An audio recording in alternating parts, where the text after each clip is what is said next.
In this video, we're going to look at the economics of climate change, specifically looking at Chapter 12 of Hanley, Shogren, and White's Introduction to Environmental Economics, and looking at some of the issues that this particular chapter raises. Now, one thing that I kind of like about this issue is that it brings together a lot of elements that we've discussed previously in this course. Things like risk and uncertainty. How do we deal with this? What are the different ways that we as human beings respond to situations in which we're facing risk? Right? Or the case of cooperation. Right? How do we get multiple parties together, right, in order to work together on a solution? So game theory starts to come in here, especially because we know that climate change is a global phenomenon, and therefore we have the need, really, to act in this global manner, especially if we're going to get that kind of broad cooperation we need to tackle the issue. It's a case where we need to look at the importance of incentives and how we can be cost effective. And it's also a place where cost-benefit analysis will come into play in trying to make what is the best decision. Right, so a lot of these issues that we've talked about throughout the course are coming up here specifically related to climate change. So I think it's really kind of a good kind of capstone issue for how we can think about environmental economics. Right, so the first thing I want to introduce is a new idea, and that is a stock and a flow model. Right, so the basic idea of stock and flow models, right, is that we can break things up into kind of the two elements. Right, one is the stock. Right, that is kind of how much of a thing we have in existence. Right, the other is the flow. Right, so kind of the traditional way we'd think of this is thinking about the amount of water in a bathtub.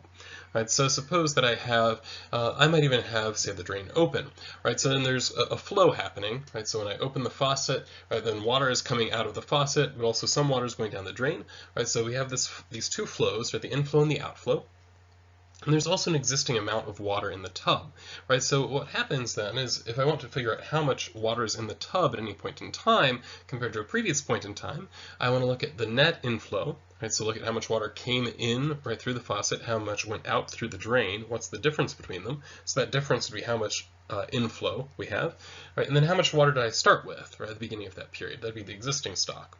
Right, so if you take the existing stock, add in the net inflow, so the inflow minus outflow, right, that would give you what the new stock is.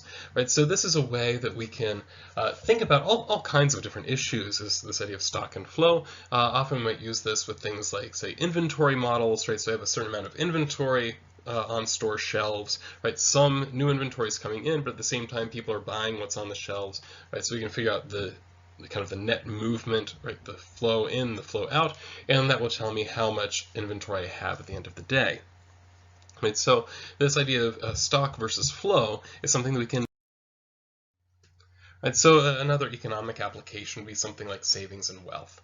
Right, so I have a certain amount of existing wealth, right, and then if I earn a certain amount of money and then I set some of that money aside in the form of savings, right, so I have the savings that gets added into my wealth.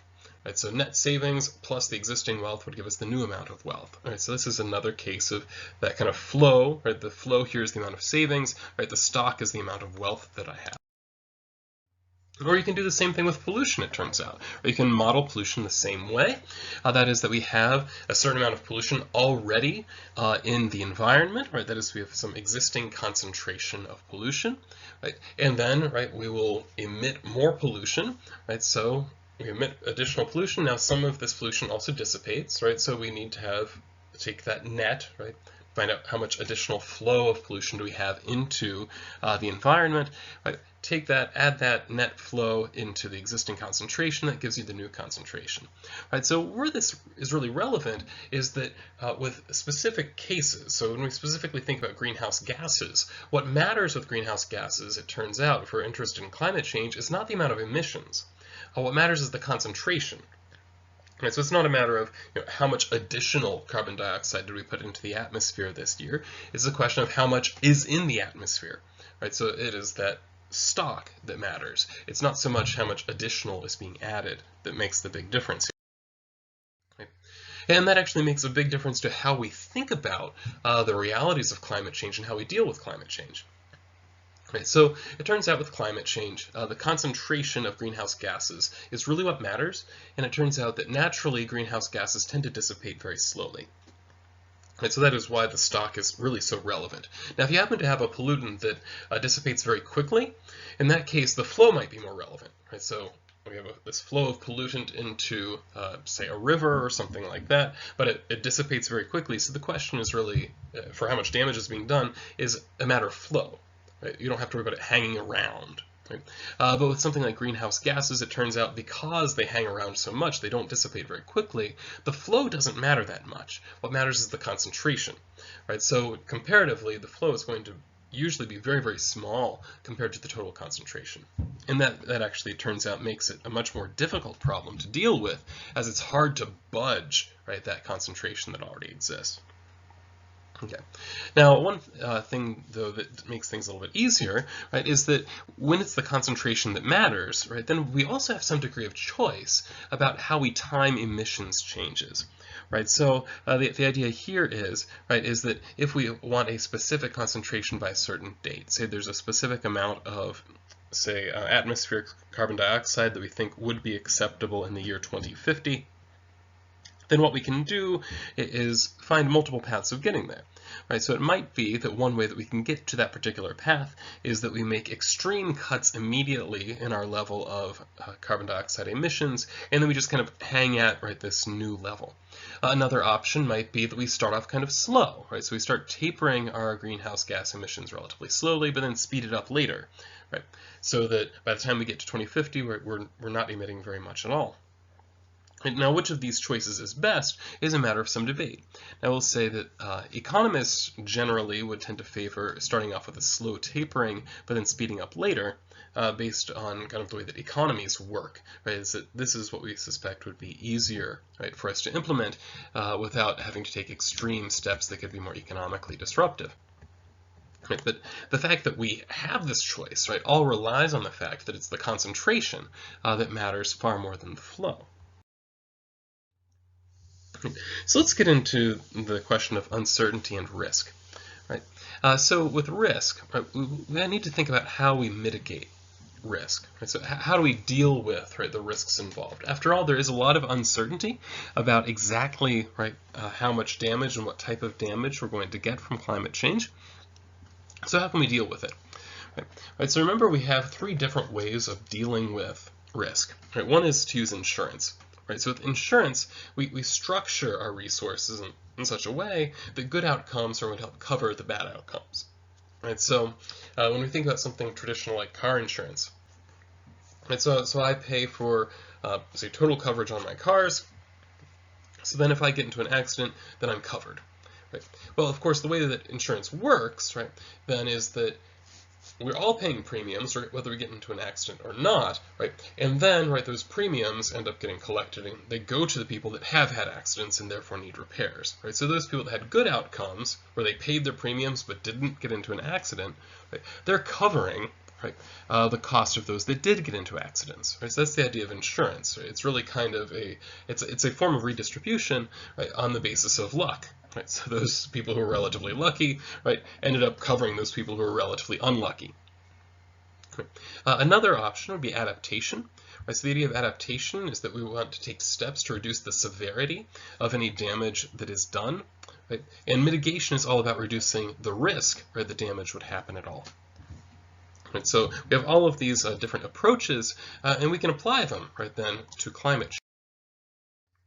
So when we think about the general structure of insurance, which we just talked about, right, we have lots of people paying premiums, but those few, relatively few, that are harmed by whatever events happen are the ones that get paid. Right? So then this is going to require two groups. Right? We need those people that are potentially harmed, right? So those would be the people that would be willing to pay for insurance in the first place, and then we need those people that are actually harmed at the end.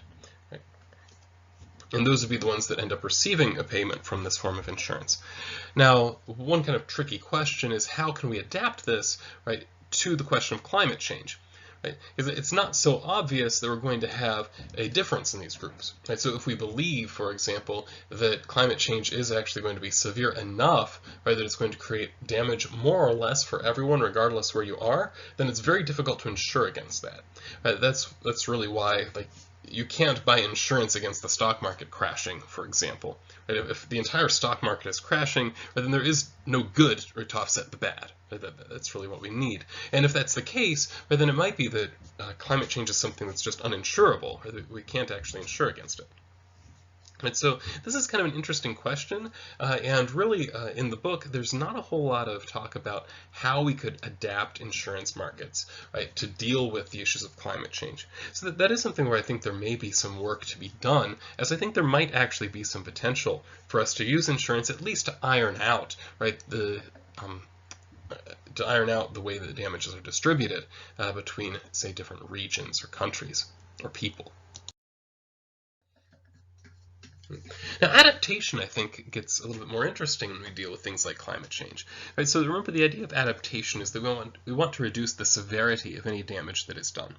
Right? Well, it turns out that when we talk about adaptation, this is something that is largely what we would call a private good. Right? That is, that the benefits of adaptation, right, fall on the people that are undertaking the costs of adaptation. Right, so we might say we know one of the big things we worry about with climate change would be the fact that sea levels might rise.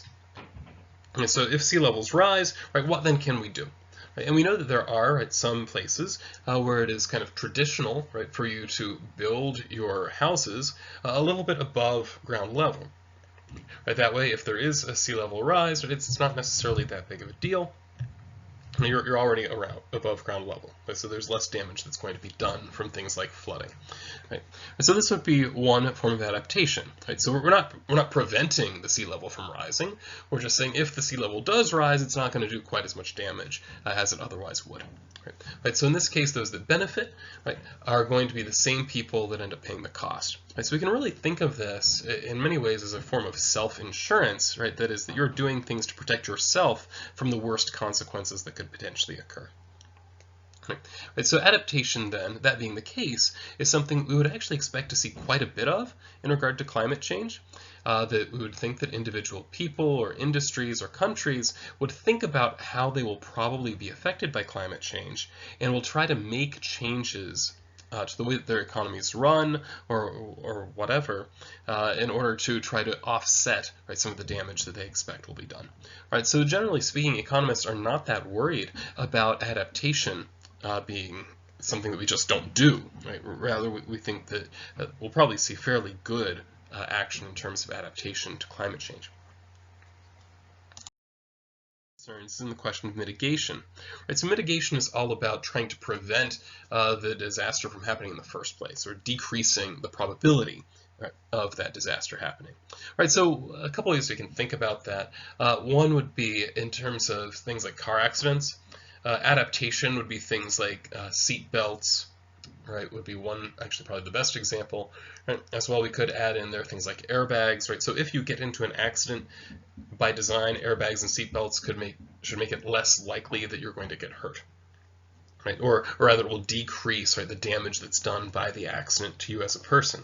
Right? Whereas mitigation is all about trying to prevent the accident from happening in the first place. So things like you drive very carefully, right? You observe stop signs and stop lights, right? That kind of thing.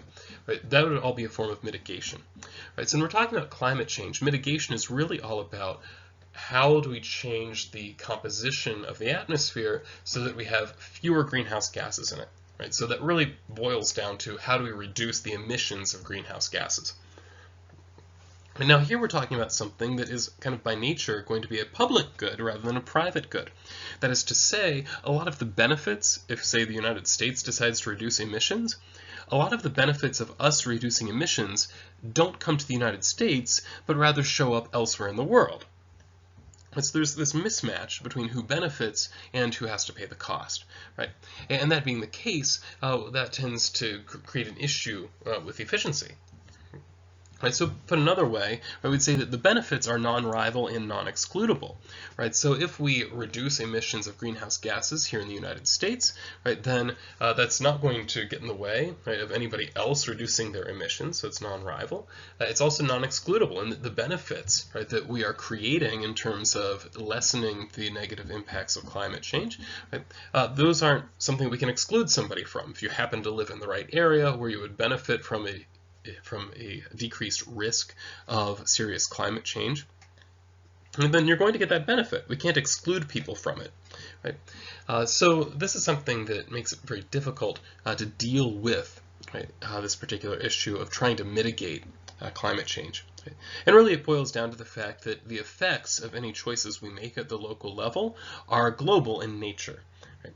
And that makes it much more difficult to deal with this issue. Right? So for us to deal with this successfully, what we really need is some kind of method that will allow us to encourage cooperation on a larger scale, ideally globally, but even getting a little bit larger might potentially be beneficial. Right? So encouraging cooperation would help us to achieve a greater level of mitigation. Right? So that's where you tend to see a lot of discussion, right, in the political sphere about things like Kyoto protocols, Paris Accords, and the like. So signing treaties to make agreements, right, about these environmental issues. Right?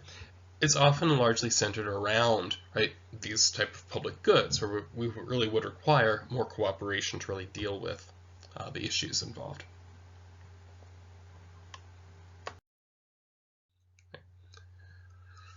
Right, so let's think about kind of the standard approach then to mitigation and international agreements. Right, so we know that greenhouse gas reductions, right, that is the mitigation we could do, would be a public good. Right, so if we in the United States reduce our emissions, right, that's going to be beneficial not just to the United States but to everyone else as well. What this then creates an incentive for, right, is free riding.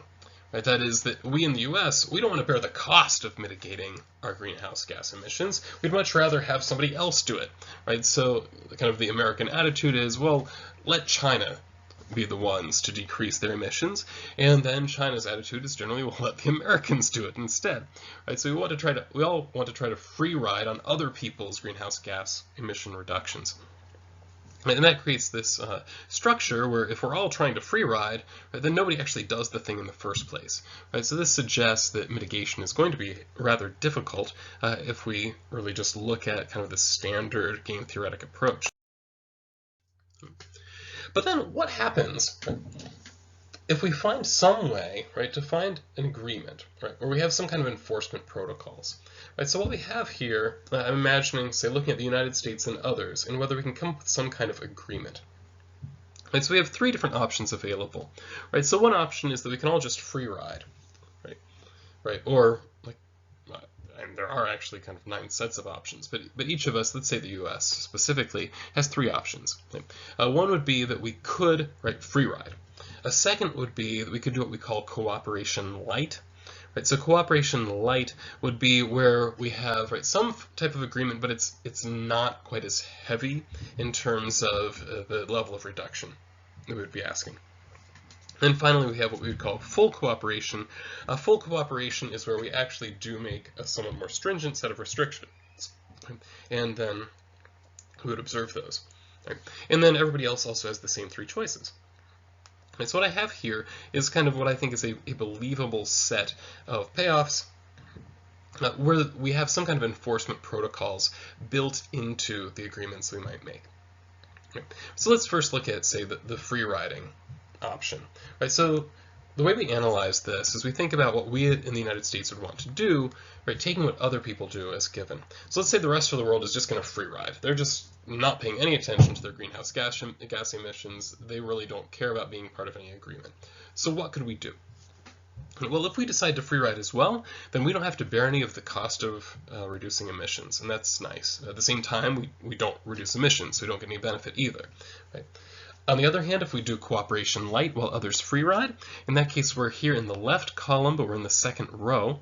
Right? So in that case, right, others would benefit, right, say to the tune of 5 units of, we can just call this well-being. So 5 units of well-being for everybody else, as now they get the benefit of us having reduced our emissions.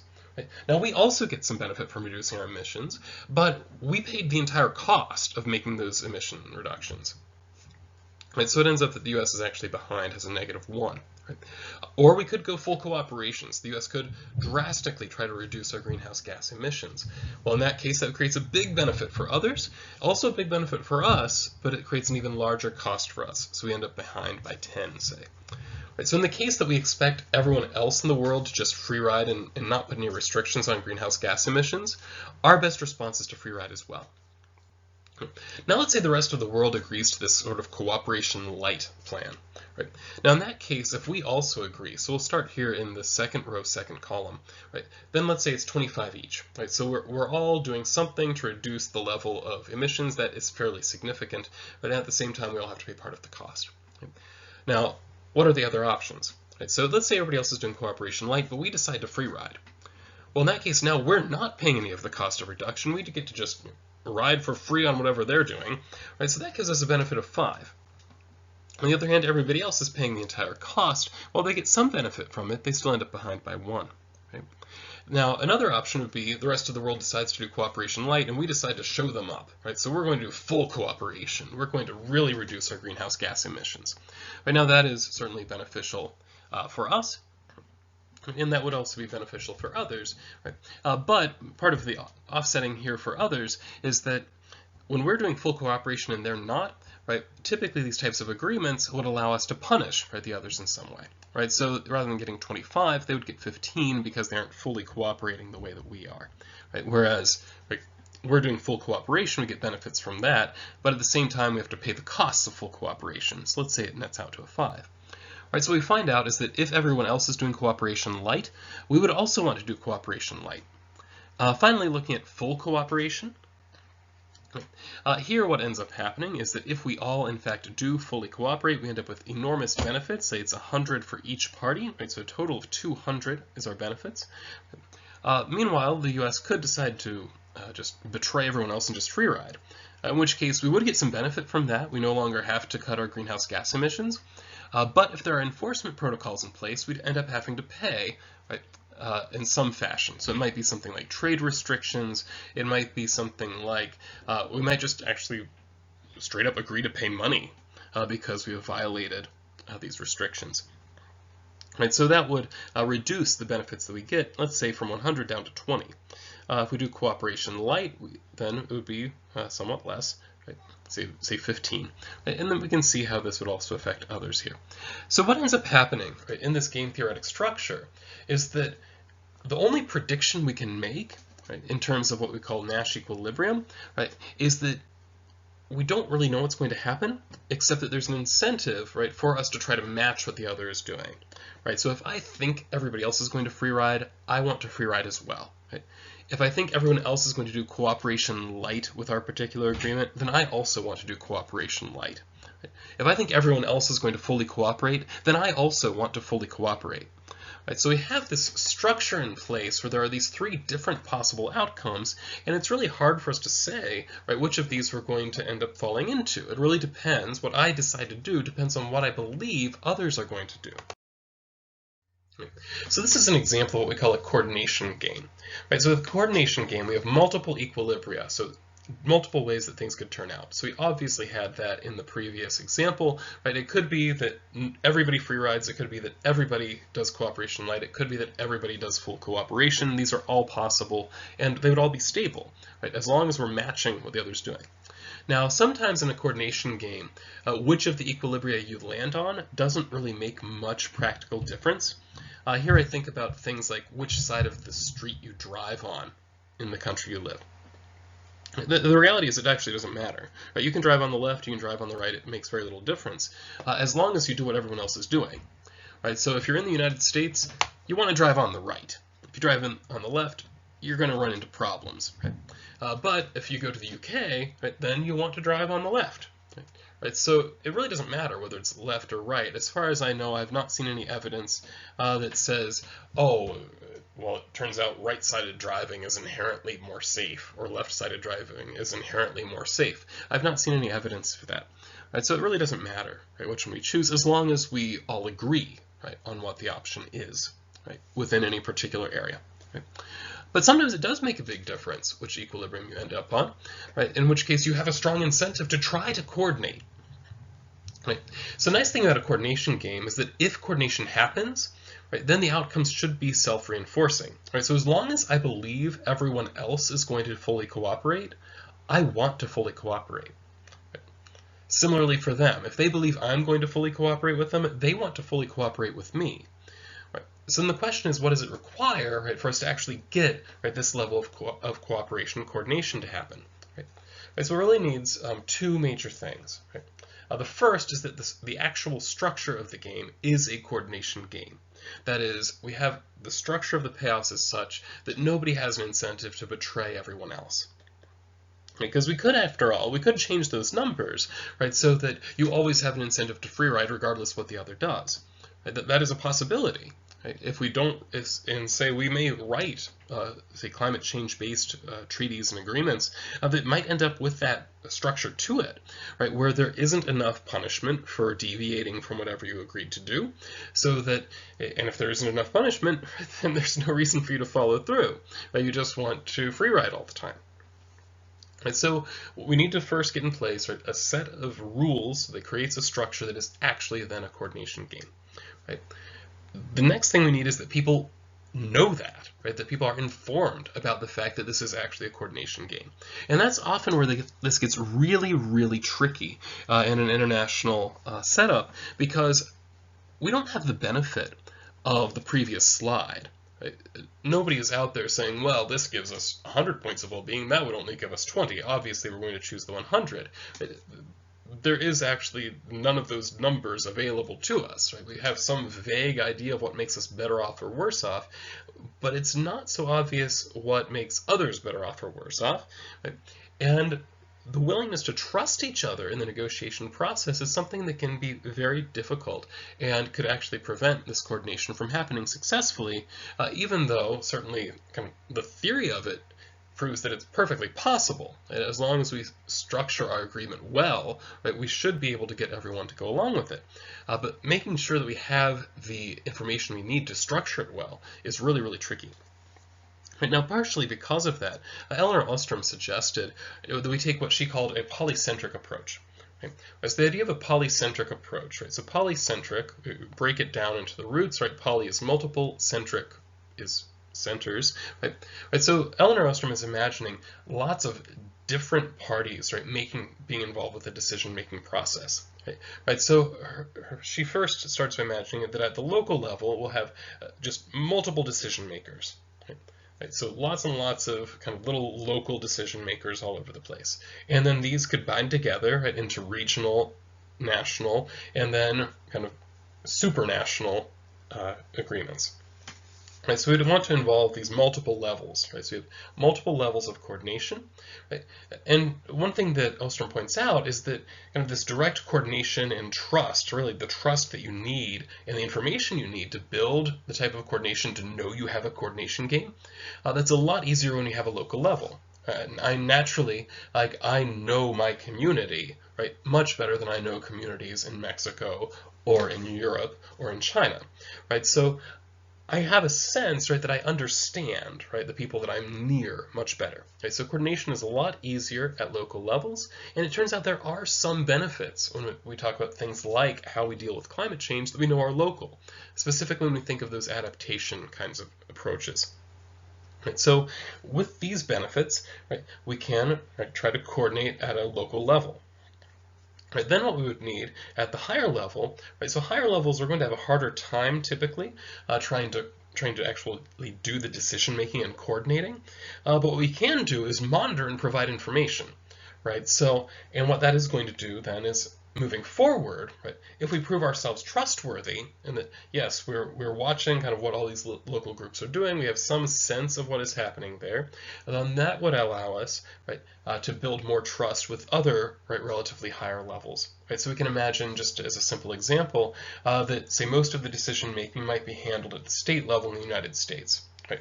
Where really the national government, mostly what it would do under Ostrom's approach is monitor, right, what the states are doing, what the total kind of outcome is, and provide this information both between states and then also with the rest of the world. Right? And then what we would imagine would happen then is that this higher level of the United States, through the sharing of information, what we'd end up finding is that, say, it might be that we have little groups of states, right, decide that they want to act together.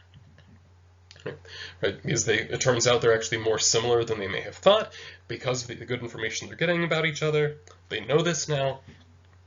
So this would be kind of a way of starting from the ground up, building the types of alliances that we need, right, to try to get the coordination that would be necessary. And so this is the type of approach that Ahlstrom kind of has in mind for how we could approach something like this and deal with some of the issues involved with these coordination games. So another issue that comes up, so one is that kind of at the global level, it's tricky, right, for us to try to get everybody to coordinate. So we really want to do the best we can, right? Another thing that we need to think about is how can we get where we need to be in terms of our climate change response in a way that's cost effective.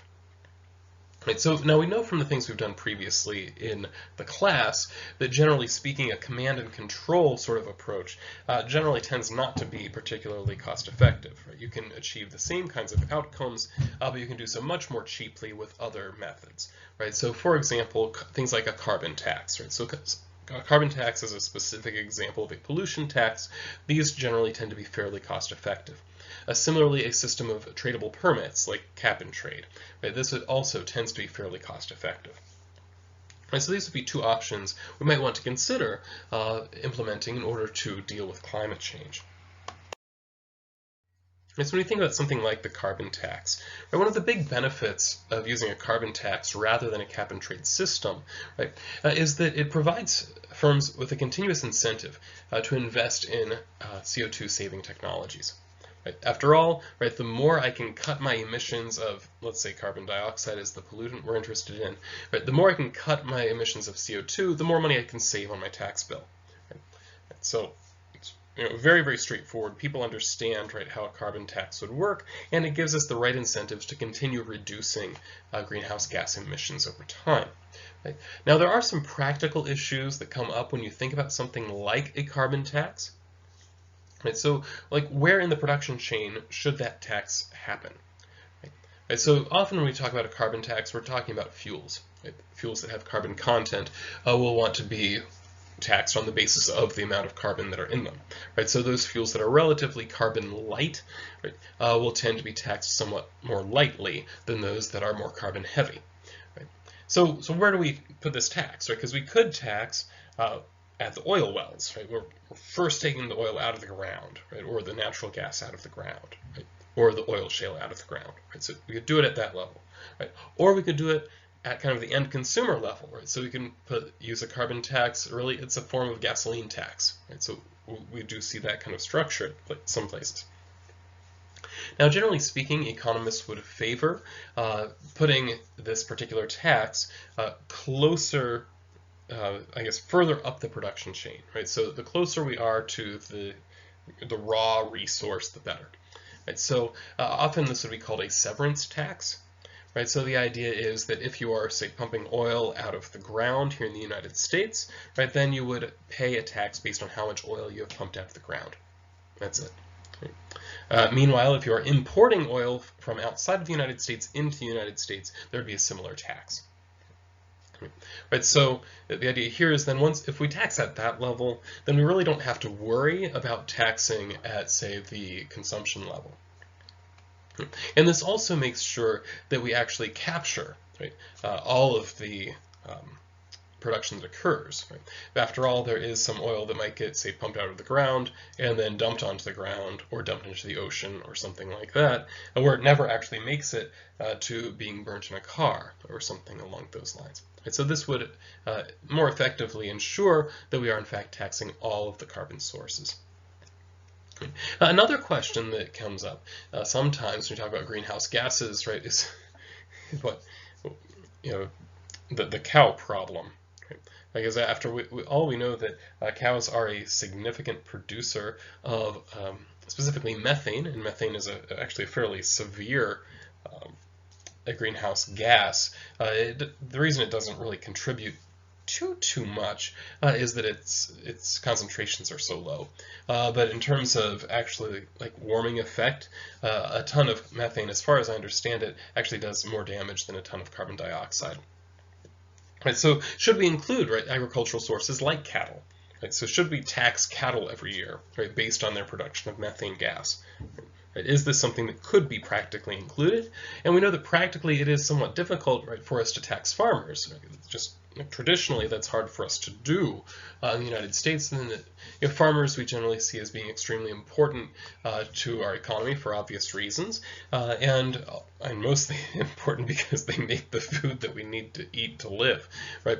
So it makes it somewhat more difficult, right, for us to consider taxing here, right? So this then creates the issue practically if we're taxing some sources of, say, carbon dioxide or methane or other greenhouse gases, and we're not taxing others, right, then that's going to tend to distort the production processes. So we'll maybe move away from some of the greenhouse gases, but not all of them. Right? So we may just end up with a different concentration of greenhouse gases in the atmosphere. So the issue then of tradable permits. Right, so the basic benefit here, or probably the greatest benefit, is that it creates a predictable amount of total emissions. After all, under the system of tradable permits, for you to be able to emit, let's just keep with carbon dioxide as an example, you have to have the permits to be allowed to do so. And it's the government that decides, right, how many permits they issue. Right, so they can decide how many permits are being issued at the beginning of a year. Right, they issue those permits. Now they don't necessarily care who it is that ends up with them, and that's the tradable part. Right, so if I have a permit and it turns out that I had some improvement in my production technology, or I decided not to produce as much, or what have you, I can sell off that permit to someone that needs it. Right, so but in doing so, I'm giving up my right to pollute, and the other person is buying that right to pollute from me, effectively. Right? So if we're really concerned about the total level of emissions, right, then a tradable permit system does feel like a good way to go. Right? And this is something because a lot of the, say, international agreements we might have would have specific targets in terms of emissions, right? Then that would suggest a tradable permit approach, right? Might be a way to make sure we hit those targets. Another thing that we can do, if we really want to be extremely efficient, is allow trading of permits across national boundaries.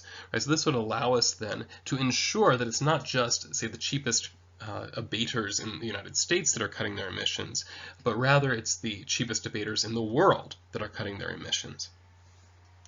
But I would say this is something where kind of the practical side starts to show up in that it's relatively difficult, right, for us to engage in international monitoring to make sure that people are actually abiding by these emissions quotas that have been traded. So that is kind of an issue there. There are also other practical considerations. One is that it creates lots of uncertainty about costs. After all, these permits, they're going to change in their prices year after year, so you can never be quite sure how much they're going to cost you. And because of that uncertainty that we've just created, well, that would tend to hinder investment in the long run. As we know that investors don't like uncertainty, so I really don't want to, say, build a plant that's going to create carbon emissions if I can't have any sense of how much those carbon emissions are going to cost me over time. Okay. Whereas something like a pollution tax or carbon tax would make it much, much clearer exactly what is going to be expected of me, as I wouldn't expect those tax rates to change quite as much as the prices of these permits might possibly change.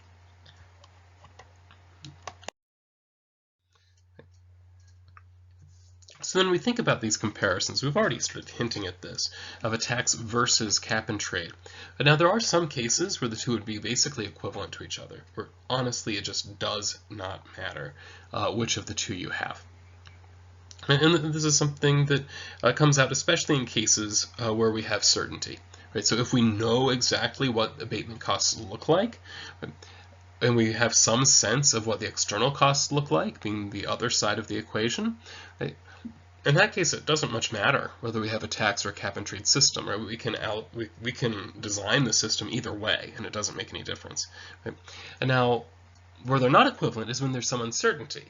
Right? So if I'm not quite sure, right, say what the external costs look like, or what abatement costs look like, right? When there is uncertainty, then we can end up with very different results. Right, so which is better really depends on the particular situation.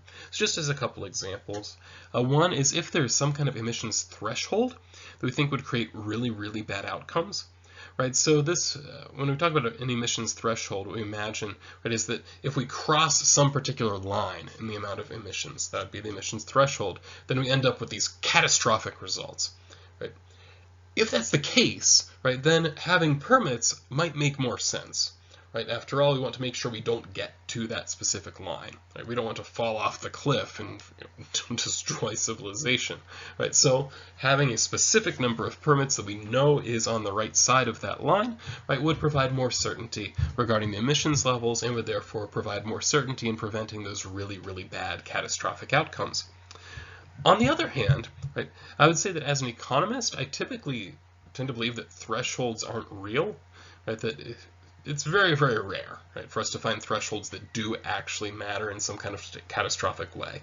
Instead, it's much more likely that the changes that we make, right, tend to be very small, and that small changes yield small results. And that is what tends to happen with things like greenhouse gases. Like we know with greenhouse gases, they tend to accumulate in the atmosphere over time. What that means is that our flow of greenhouse gases each year tends to be fairly small, which means kind of the difference we're going to make between this year and next, between just doing normal emissions and no emissions, is going to be very, very small in terms of the effect on climate change. And just because we don't really have a great way of removing the greenhouse gases, they're already there.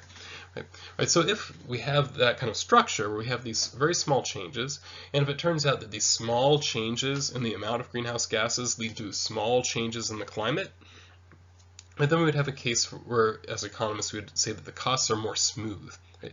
There's no sudden jump when we hit a certain level of greenhouse gas concentrations. Right?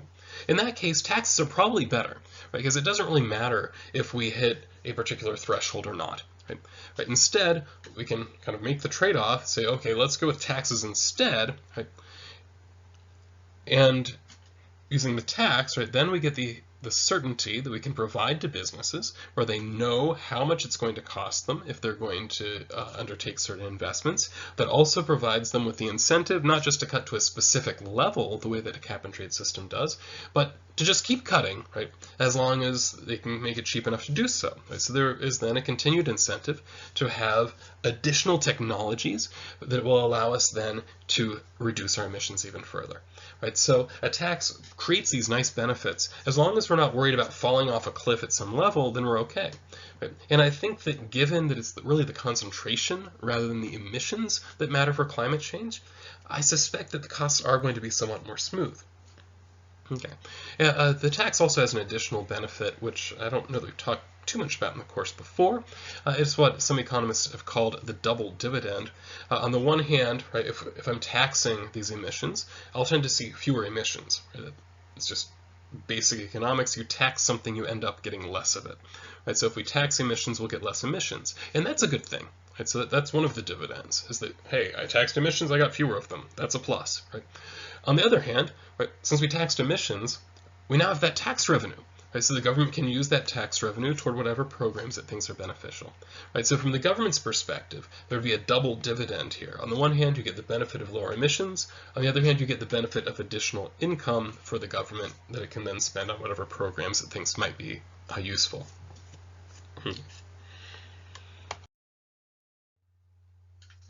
Another option would be, instead of thinking of cap and trade versus a carbon tax, would be to think of ways that we can combine the two.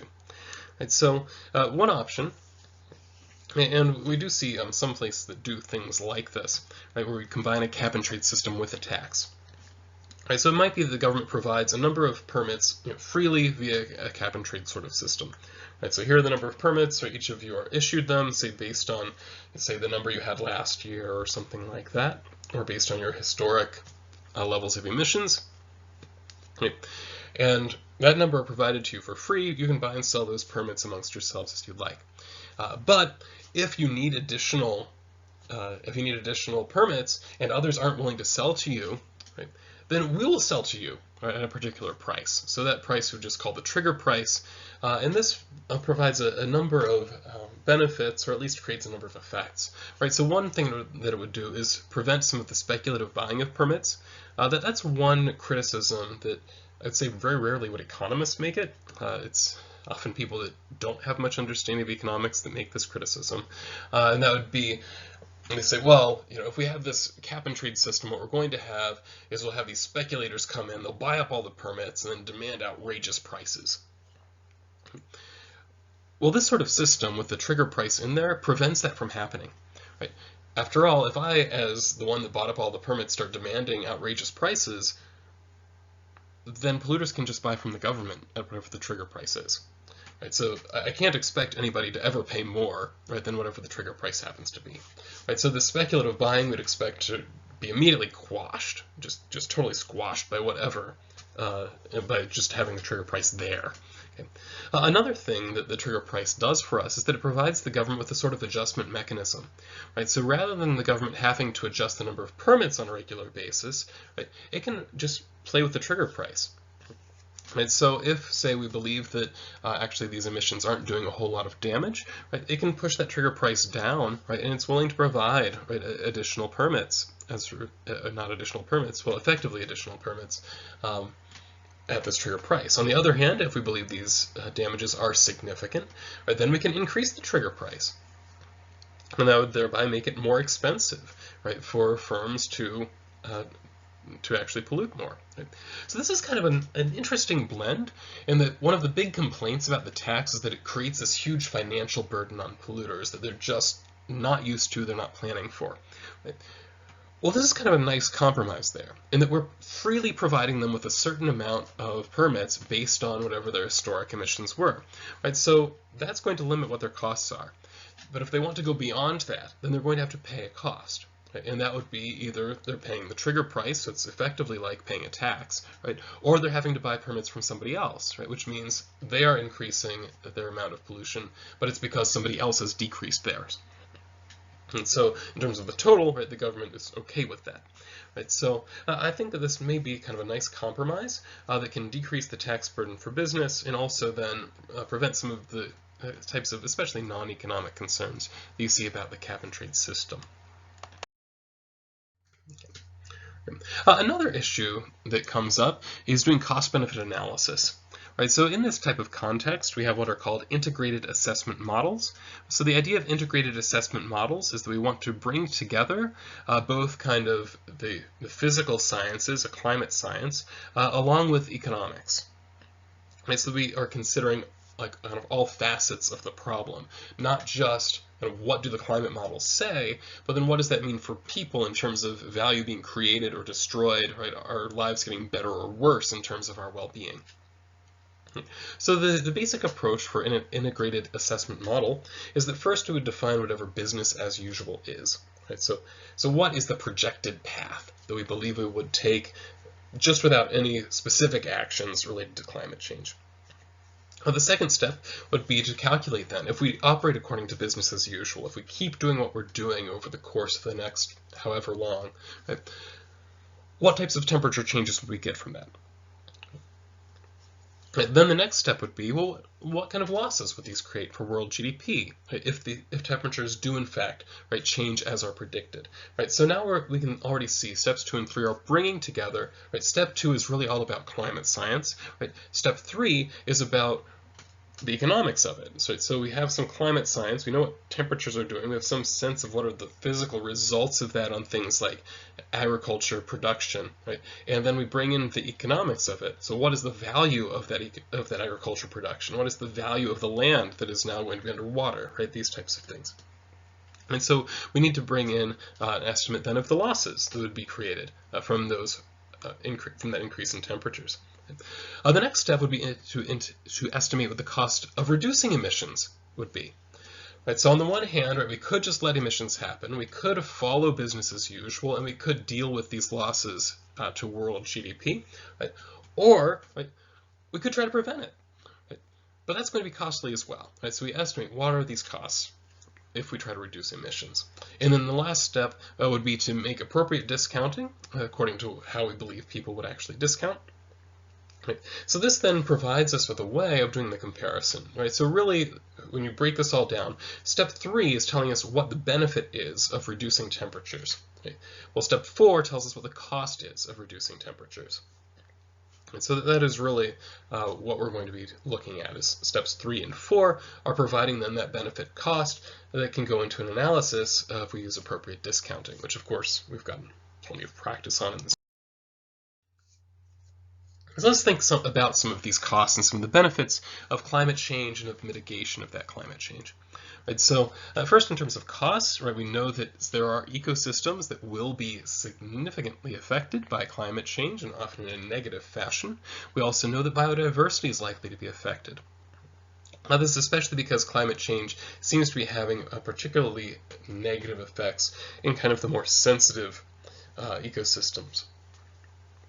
Also, the availability of drinkable water we'd expect will be affected, which may not be such a big deal for us here in Northeast Ohio, where I'm based, but it may have a much bigger impact places like, say, in Africa, where drinkable water is in some places relatively difficult to come by. Here I think about, say, the desertification around the Sahara. Okay. Then we have coastal areas. We already talked about sea level rising being an issue.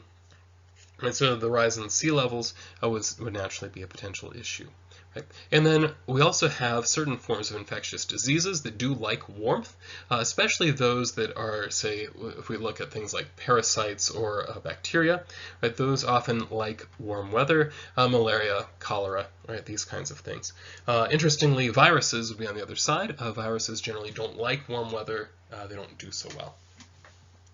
I've actually heard it said before, I don't know how biologically accurate this is, that really it's most accurate to think of viruses as basically being machines, right? And we know that machines like, say, computers, that you keep them cool and they operate better, right? And that's basically the way that viruses work, that in a cool environment they do better. This is one of the reasons, by the way, that kind of our body will naturally, when we're trying to fight off things like viruses or also sometimes bacteria, we have a fever. Right? Because it turns out that if you increase the temperature, right, it makes it less friendly, right, for these things to operate in your body. Right? So it kills off, right, the bacteria or the viruses. And there's actually fairly good evidence related to the benefits of fever. And there are actually some interesting experiments that I read about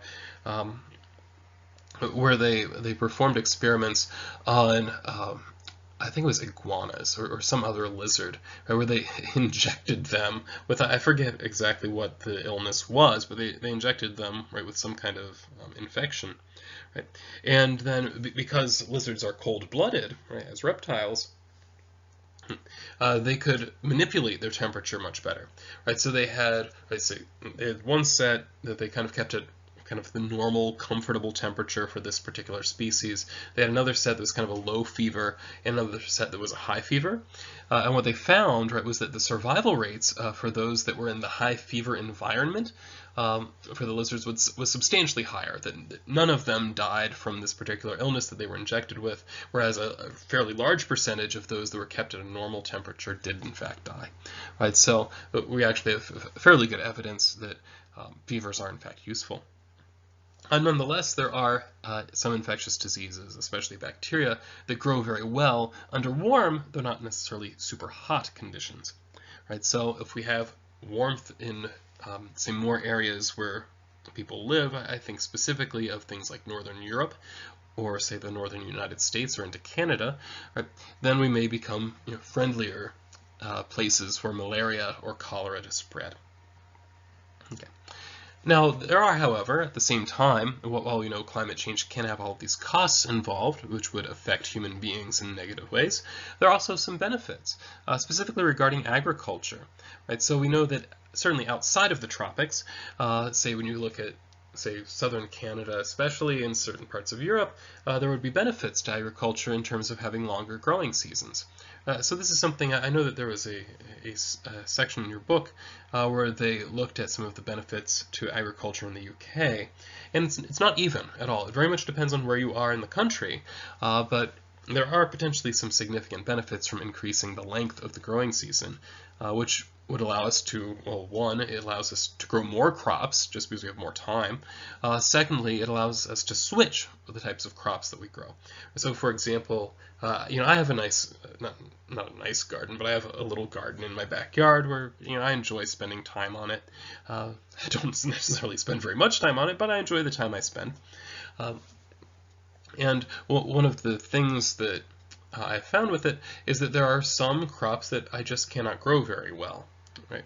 And a lot of it's because our growing season is too short, right? So I looked up what it would take for me to grow eggplant. Right? I don't particularly love eggplant, but it's an interesting plant to grow, perhaps. And what I found was that the length of the growing season is fairly long. It's not necessarily a very good plant to grow with the temperatures that we see in our area, right? So I decided not to. Or I think peppers were somewhat similar. Tomatoes can be a little bit dodgy where we are just because our growing season is relatively short. Right, so lengthen that growing season, I can switch right from growing a lot of peas, because peas can actually do very well in the relatively colder temperature, switch from there to things like tomatoes. So it gives me more choices about the types of things that I want to grow. Right? So when we look at these costs and these benefits, one of the things that we can note is that the costs are generally going to fall heaviest on the developing nations, especially around the tropics where they already have long growing seasons. Right? So they're going to get slammed right, with the ecosystem, the biodiversity kinds of losses, whereas they'll see very few benefits from agriculture. On the other hand, the benefits tend to fall more toward the developed nations. Right? So places like the United States, Canada, and Western Europe are the ones that will see those longer growing seasons and therefore potentially benefit from climate change as long as it's somewhat moderate. Now, as we do the analysis, we need to think about not just what the costs look like, but their levels. So how big are these costs? Right, so when we look back about 30 years ago now at some of the early estimates and running up to 2010 or so, the estimates were fairly clear that when you look at GDP for the entire world, we're looking at about a 1 to 2% loss in worldwide GDP related to climate change. Most of the estimates for the US suggested we'd probably lose something around the equivalent of 2%. In terms of our official GDP, there was actually a lot of debate around that, suggesting that it might actually not be affected at all, right? Somewhere between plus and minus 1%, right? So centered around zero, just because we are probably not going to see a lot of the benefits nor a lot of the costs, and what we do see will be more or less balanced out. Right, where these 2% would come from would mostly be from kind of non-market losses, right? So it's things that may not show up in our actual production that would be bought and sold, but rather would show up in some other fashion. Okay, right? So it would not necessarily be that literally GDP falls by 1 or 2% worldwide, but rather that the value that is lost in terms of, say, non-market goods and looking at our willingness to pay, right? The types of things we've talked about earlier on. These are tricky things to get at, but that's where a lot of the losses would come from. Now there was, however, a more recent analysis by Howard and Sterner which suggested a significantly higher possible cost. For them, they suggested that if we have a 3 centigrade increase, we'd look at 7 to 8% loss in global GDP. That's huge, right? And they even suggested that if we had kind of a catastrophic case, right, we could see something like 9 or 10% loss in global GDP. Right? So the general pattern that Howard and Sterner found in their meta-analysis, for those who are not familiar with the term, just means that instead of them doing their own estimates, what they did, they kind of compiled estimates that had come before. Right? So it's a particular form of research paper that you'll see. So based on this meta-analysis, what they found was kind of a general pattern, is that if we have relatively small amounts of warming, something like, say, a half a degree Celsius, right, then we would actually see small gains overall. In this case, the longer growing seasons would tend to more than offset the losses from that type of increase. But on the other hand, if we see relatively large amounts of warming, then we'll see very large losses. And this is especially the case if we get over about 4 degrees Celsius. Right, so all to say, right, the amount of warming we get, right, has a big impact. Right, so if we can keep it small, that might actually be beneficial on the whole. We might not want 0 increase in global temperature, but at the same time, we don't want 4 degrees either, right? So it's kind of a tricky issue. Right? Then there was an older review called the Stern Review, and that one also had fairly significant losses that it suggested anywhere between kind of 5% in their baseline model to a worst case of 20% losses. And these are long-run losses, right? So that, say from the time these losses hit us on into the future, our GDP would be 20% less every year than it would have been otherwise. So this is, then we're talking about enormous losses at that point. Right? So a 20% loss in GDP is huge. So one of the issues that you might notice with these costs is that there's a pretty broad span for them. And we're talking about anything from 1% of GDP lost to 20% of GDP lost. That's an enormous range. And one of the reasons that this is so challenging, we therefore get this big range, right, is that it's not obvious, right, how we should quantify some of the more important effects. Right? And so how do we quantify the health effects? So things like a value of a statistical life, we can relate that to mortality rates. So if we believe people are going to die, we can account for that. But the more subtle things, so how do we account for the fact that people might get malaria, which we can treat, right? These types of issues, right? Or how do we account for the fact that we may want to try to prevent this from happening? Right? It's not so easy, right, to quantify exactly what we should do and how much that would cost. Right? Or even more difficult would be how do we calculate the value of ecosystems and their destruction or endangered species? Right? Right? How important is it that a particular species survive? Right? So this is something that makes the calculation extremely complicated. Right? So it's not so clear, right, how we should do these calculations. And that in turn leads to this huge range as people make different choices about how to do these calculations. Now, we've previously covered in the course, it's not that we just have to make up numbers out of nowhere, but rather the methods that we have for doing these calculations, it's not so obvious which of them is the appropriate one. Right? They all kind of have their pluses and minuses. So there's the potential here for extremely wide ranges of estimates for these types of values. Another big question is exactly how the changes in temperature are going to occur over time. Right? That is, will they be relatively gradual, or will they be something that kind of suddenly hits, right, where it's just catastrophic? Right now, there are some physical reasons we might possibly see catastrophic changes, or there might be kind of a trigger that gets kind of set off, and suddenly, right, we move from relatively little warming, relatively slow warming, to bam, there's an extra 2 degrees Celsius for you. Right? This is possible. Right? The problem is that for us to make any kind of reasonable choices about this, we need to have some sense of what the probability is. Right? And we have no good way to calculate what the odds are going to be, and that makes it very hard to use the fact that there are these reasons catastrophic changes might possibly occur. Right, and this is something that really, in some sense, we deal with these kinds of catastrophic cases on a regular basis. Right? So, I mean, like anytime I get into my car to drive somewhere, there's some potential that I might get into a terrible accident. Right? Right? But at the same time, right, this is something where I have some sense of how often this happens. Right? And so I can kind of form plans around that, right? So it doesn't make any sense, right, for me knowing how rare such cases are. It doesn't make any sense for me to just decide, oh, I'm never going to drive anywhere again, right, to try to avoid this potential catastrophe, because the odds are low enough that I'll probably be okay, right? Like the odds of me making it where I am safely, or at worst kind of minorly injured, are so outrageously high that I really don't have to think too much about this catastrophic case. Right? On the other hand, what we are dealing with here with regard to climate change is we don't actually know, right, what the probability is. And that makes it very hard to say whether these catastrophes are something we need to be extremely worried about preventing and take major steps to prevent, or whether they're something that are so unlikely that it's really not worth much of our time or energy to think about how to prevent them. And so it's not so obvious kind of which way that cuts.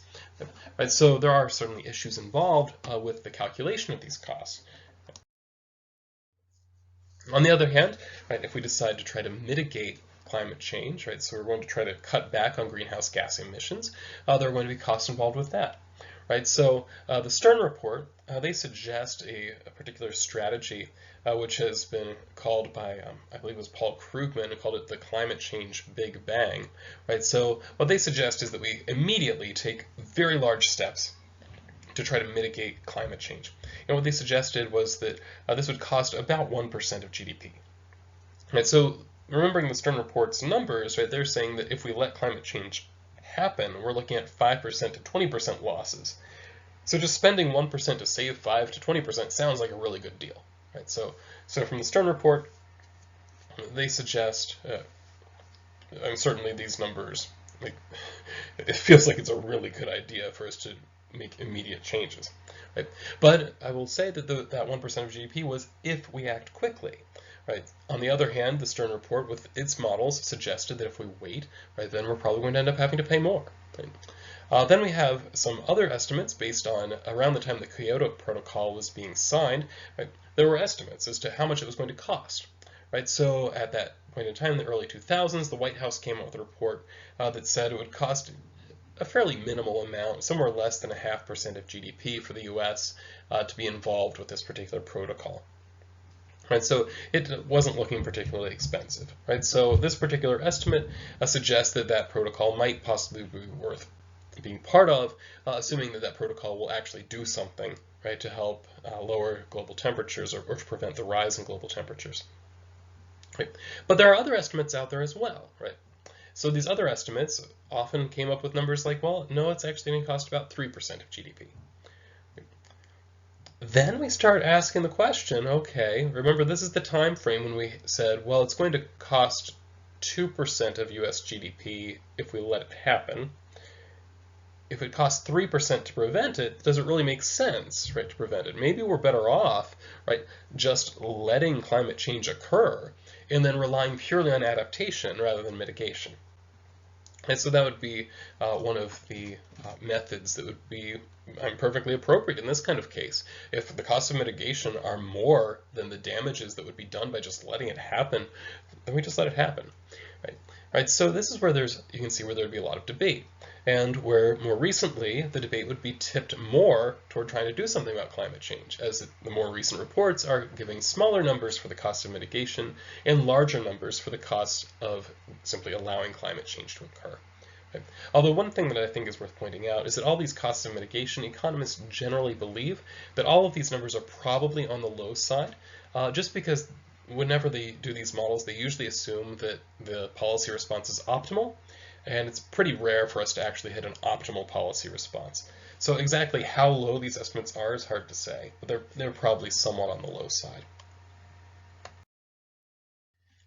So then we add to this, right, that there are political complications, right? So the cost-benefit analysis is a little bit fuzzy, depending on exactly what we think is going to happen, right? And the political complications make it difficult, even if we had what we thought was a reasonable plan, getting it implemented might be difficult, right? So a couple of effects that people are worried about.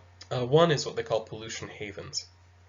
Right, so it is very difficult to get everyone in the world to sign on to anything, any particular treaty, and certainly this is going to be the case for a pollution-based treaty. Right? So if we're having a climate change-based treaty, the odds of getting every country to actually sign on and follow it are very small. Right? So the idea of the pollution haven is that some of those that decide not to sign on to any kind of accords we come up with are going to gain industry just from the fact that they have looser regulation than those that do sign. Right. So this would then create this set of pollution havens. Right. So what we'd expect then, we'd see kind of a deindustrialization of all those that sign on to these accords. This industry just moves, right, to other places, so that in the end we don't actually end up doing anything except convincing industry to change where it is. Right. Now I will say there is, as far as economists are concerned, very little evidence of this. And I think this is generally true whenever you look at kind of location-based decisions. Most of the literature that I've seen on this is that it seems like businesses actually pay very little attention to regulation and to taxes, that kind of thing, when they're making choices about where they're going to locate. They're much more interested in location for things like what kind of workforce you have available, right? Whether they can actually get the materials that they need to operate there, so how's the transportation system, right? So these are more the concerns that businesses are interested in, right? So I'd just say these other costs are much more relevant. Right? So can I actually get the materials I need transported reasonably?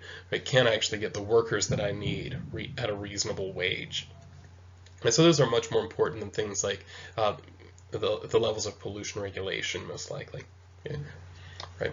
A second effect that we worry about is what they call leakage effects. So this is kind of similar to the pollution haven, but driven by a somewhat different dynamic.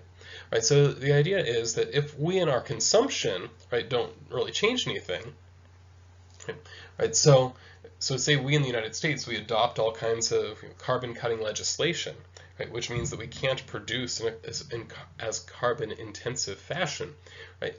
But we as consumers keep buying the same stuff, right? All that's going to happen is that we're going to have to move the production of that stuff to somewhere else, right? So in this case, it's not driven by businesses saying that they're just trying to find where regulations are loose. It's more driven by our consumers wanting to buy stuff that's, say, carbon intensive, and we just can't produce it here, right? So we have to move, right? Right. So that would make that would be what we call a leakage effect. So sure, like say here in the United States, right, we might have fewer carbon emissions, but it doesn't mean that we're causing fewer carbon emissions, right? If our consumption stays the same, we just buy more stuff from abroad, so the carbon gets emitted somewhere else. Right? So this concern about leakage effects, right? That would show that we have a need then for having broad agreements, right, because of these types of leakage effects, right? So it might actually be better for us to have an agreement that is somewhat less stringent, but that we can actually get broader participation on, so we wouldn't have as much leakage. Another issue that is connected with that and the need for participation, it turns out that when you look in developed countries, there was a survey done specifically in the US and in Japan. What we find is that citizens are much more willing to be a part of something if they believe that other countries will be a part of it. Right, so specifically, if you look at increased participation from developing countries, right, so this survey was structured in such a way that Americans were asked, let's just talk about, they did the same question for the Japanese as well.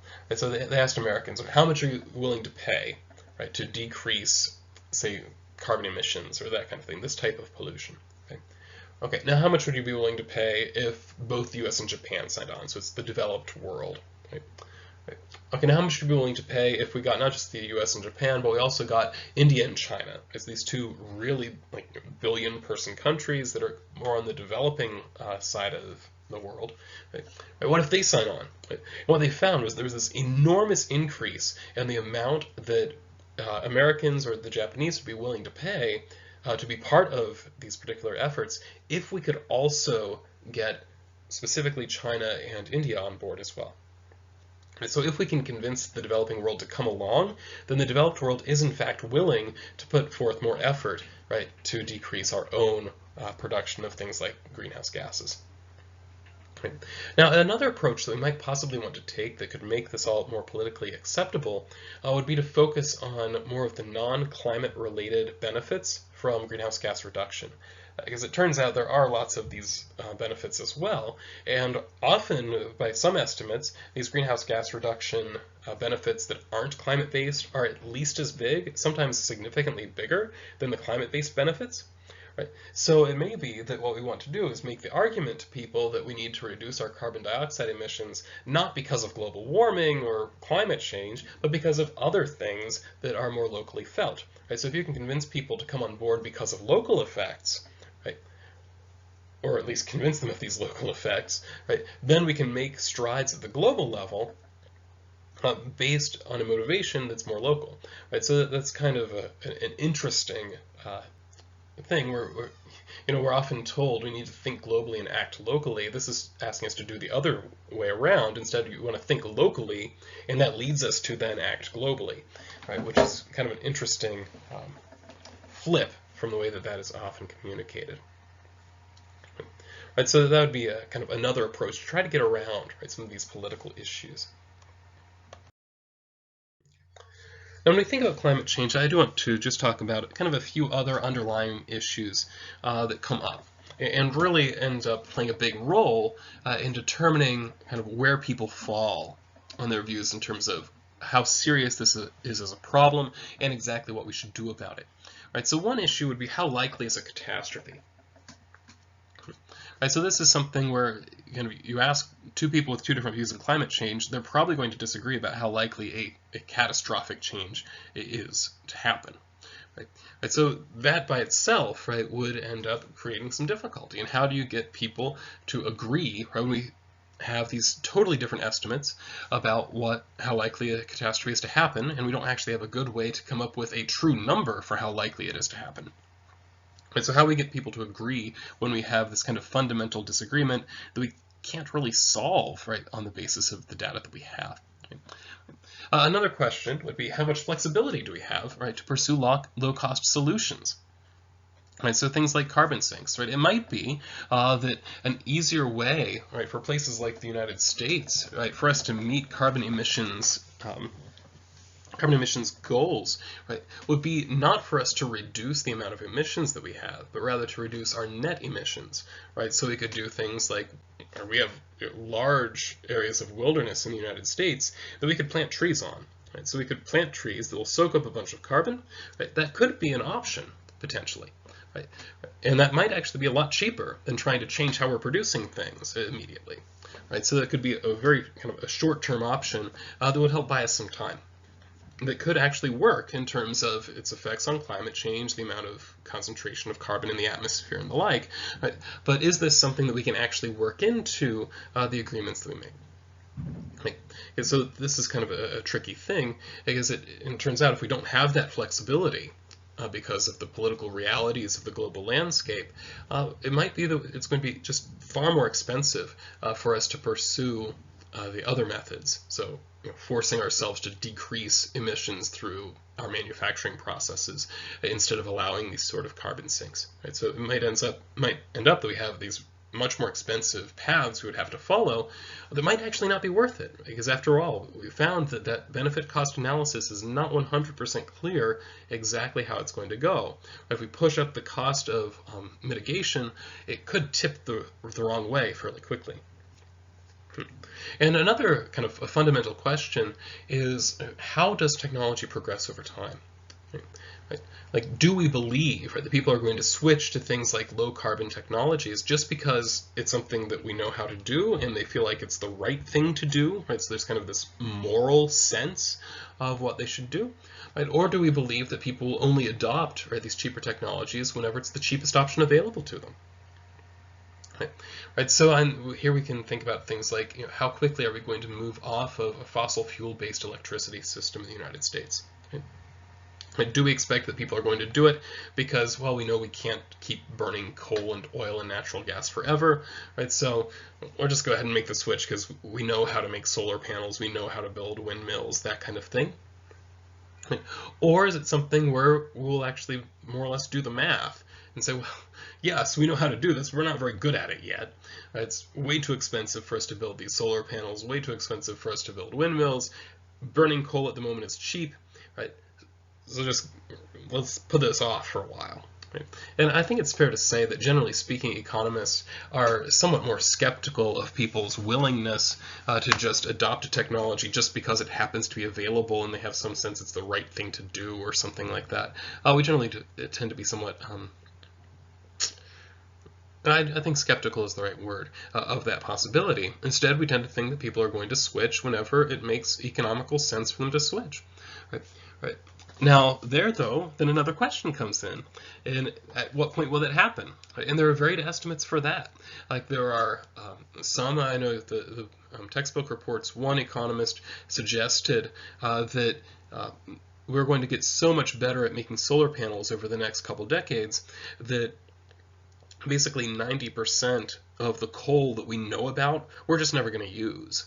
Right? Because they believe that the drop in the cost of solar power is going to happen so rapidly that we're going to very quickly see our power generation move away from fossil fuels, which are going to get more expensive over time, and instead switch over, right, to solar power, which is going to become much less expensive over time.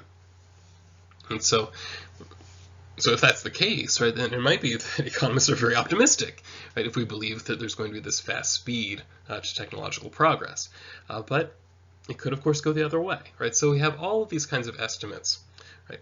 And all of these would play a role, right? So I'd say that, say if you are somebody, right, who believes, right, that a catastrophe is very, very likely to happen, that we're looking at the potential for, a 5 degrees Celsius increase, and that's fairly likely, and that you think technology isn't progressing very quickly, right? So we won't naturally move away from things like fossil fuels, right?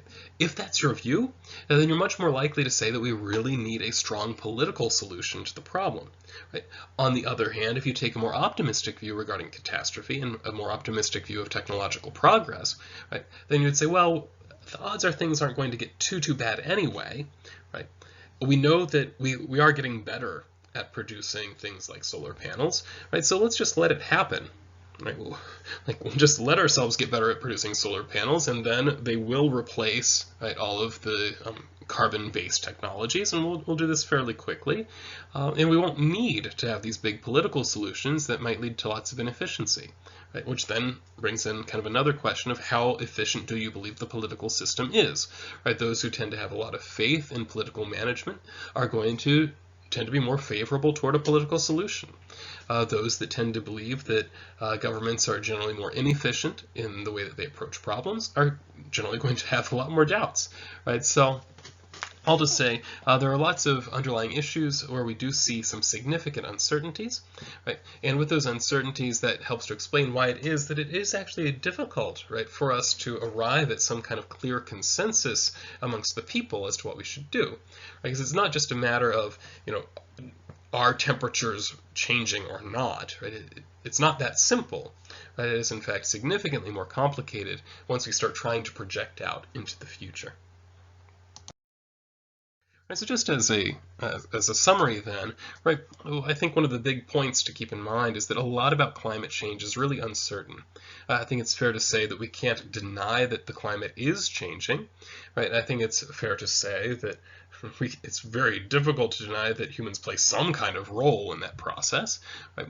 But in terms of going forward, right, there's a lot of uncertainty that makes it difficult for us to make clear decisions about what we should do. Right? The data is fairly sparse on some of the bigger issues we need to know about, and the best responses will depend on that data that we don't have. Right? So what are the odds of a catastrophe? Do we think people will actually respond, right, out of a kind of a moralistic sense of duty, or do we think that they need to have the incentives aligned? Right? And on the one hand, we know that flexibility, right, is more efficient. So having things like, say, an international cap-and-trade program, that would be a way that we could achieve this at fairly low cost, but at the same time, it may be politically infeasible. Say, if we don't trust other countries to actually abide by the permits that they have purchased through the system. Right, so that in turn is going to make things less efficient in terms of costs. Right, so really what it ends up boiling down to is a lot of this is going to rely on politics, which is, as they say, the art of the possible. Right? So it really boils down to what can we do? And that is, I think, an interesting question.